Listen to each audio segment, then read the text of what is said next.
Hello, my friends, and welcome to Riding with Doug. And as you probably guessed, today we're going to spend a little time talking about the GoPros and how I hook them up to the motorcycle. So I'm rolling into my second year of making videos on YouTube.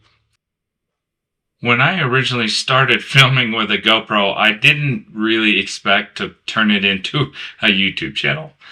But I decided that I was making all of this content and riding on the weekends and, sharing this information with my friends. And I figured, why not share this with everybody? So I put together this YouTube channel so that I can share this information and the beautiful scenery and what it's like to take a road adventure on a motorcycle, because the scenery is absolutely amazing, and the feeling that you get taking these road trips on a motorcycle is just something you can't really appreciate in a car.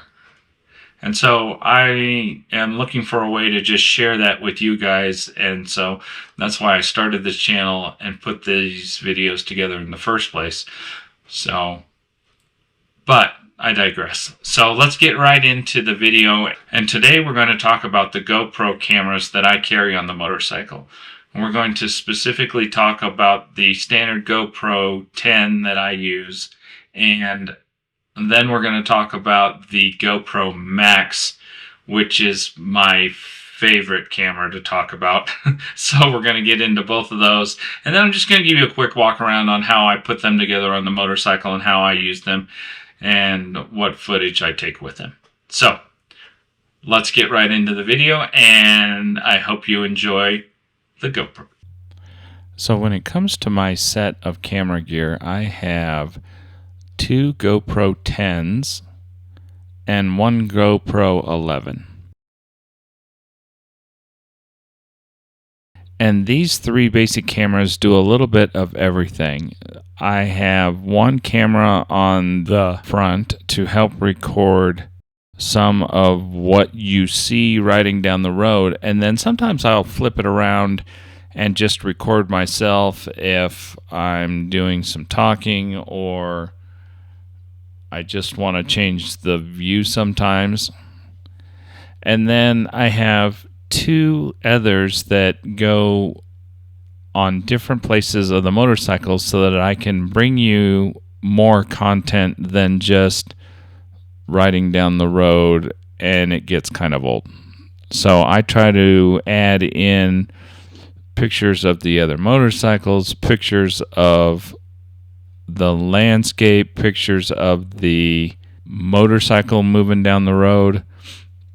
And I try to blend all of that together to give you a real nice montage to keep the movement and excitement going in the video. And so I have several different setups on the motorcycle. So the one I use currently the most is actually a clamp on the handlebars and then a 360 rotation so that I can flip it from the front view to taking the video of myself.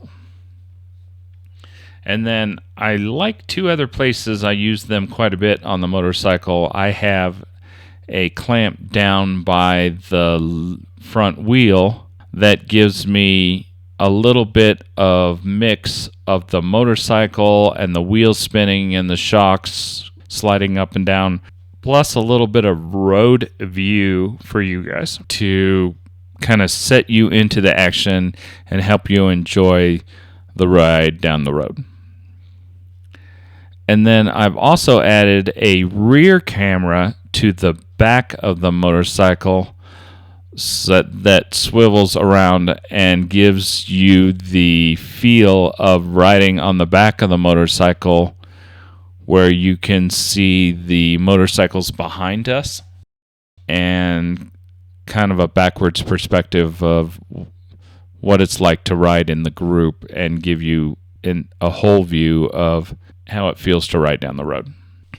And that perspective brings us right into the new camera. This is the GoPro Max. And what makes the Max so incredibly cool is the ability to not only film 180 degrees on the front, but you're also going to now film 180 degrees on the back.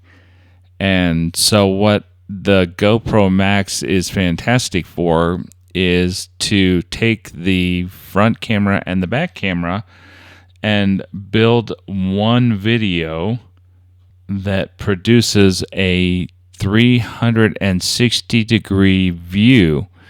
And so what, instead of just having a small portion of video that you see down the road, you are getting the whole world experience, and it just expands the video as your view just explodes into this fully immersive experience where you get to enjoy not only a small portion in front of you, but what's to the left or to the right or behind the camera that you never got to experience before.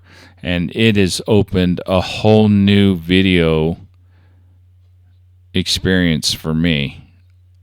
Now I have the opportunity to share with you not only a small portion of the ride that's in front of me, but this whole non-cage feel of enjoying everything that's above me and behind me. And it gives you almost a real life feeling of what it's like to be riding that motorcycle and experiencing every bit of weather and beauty as you roll by your surroundings. The one thing that I forgot to mention that I did add to the clamp was the Insta360, and that is a short pole that goes from 9 inches to 45 inches fully extended. And what I like about it is it gets the camera up above the motorcycle, and two things. One, it gives a little bit better view of the motorcycle and I, plus it gets you up above the road so that you get a little more down view if you're riding along the edge, or it gets you above the traffic so that you get to see more of the landscape. And I really have been enjoying that. And that is an Insta360 pole, and it has screws at both ends, so it's easy to add. And then I added the rotation coupler at the end, which allows me to change the angles. On the 360, it just allows me to turn the camera so that when I'm not using it, there is less likelihood that a rock will take out one of the lenses. So a little safety is always a bonus too. And then the 360 pole also comes in handy when I'm off the motorcycle and I want to get a little height for trying to take a 360 picture or a view so that I can get the whole view all the way around. Like in this picture for the Grand Tetons, I used it to do a 360 picture, and then I just edited myself out of the picture. Alrighty. As always, if you get any questions about the GoPros that I'm using on the motorcycle, feel free to leave a comment down below. And I always appreciate you taking the time to watch these videos. Please leave me a comment or two if there's something that you'd like to see a video on, and we will see you on the next video.